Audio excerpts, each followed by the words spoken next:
Great Greek scientist Archimedes' Eureka moment is quite popular. Why did Archimedes get so excited about his thought experiment? What was the concept he deduced while he was taking a bath? More importantly, did Archimedes solve his king's crown problem using an immersing experiment or a float balance? The king of Syracuse was suspicious about his crown's gold quality.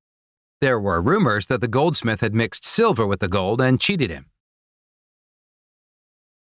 The king gave the task of checking the quality of gold to his most intelligent scientist, 22-year-old Archimedes. Archimedes found a solution to this problem by discovering one of the most important principles of physics, what came to be known as the Archimedes principle. First, let's understand Archimedes' principle conceptually, and then we'll come back and see how Archimedes solved this interesting problem. Consider this situation.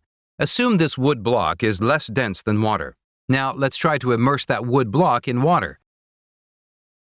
As you can imagine, the wood block won't stay submerged. When you release your hand, it will float as shown. Why can't the wood block stay under the water, where you left it? Let's freeze here and analyze the block at the exact moment the woman releases it. The block can't stay in place because the surrounding fluid exerts a force on the wood block, which is more than its weight. This force is known as buoyancy force.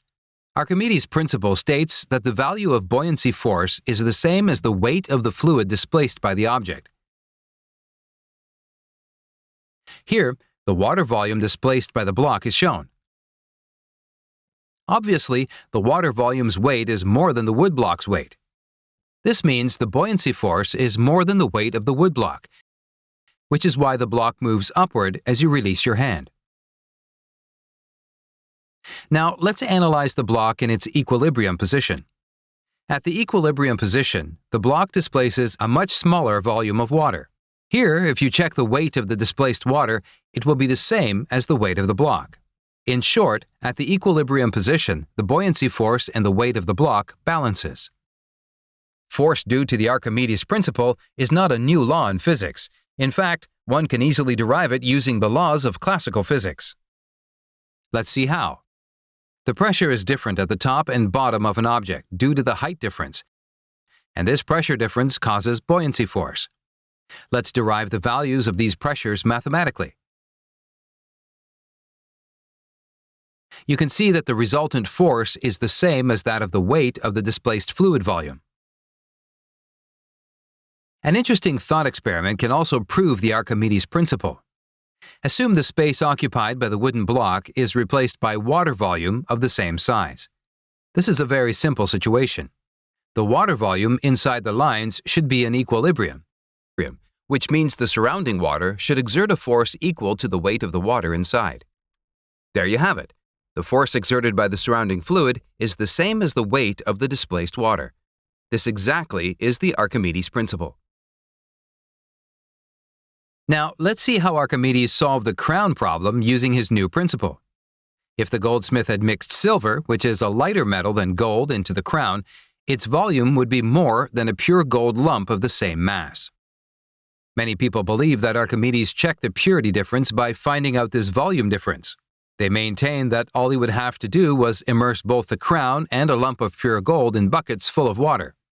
If the bucket with the crown displaced more water, the crown would be impure.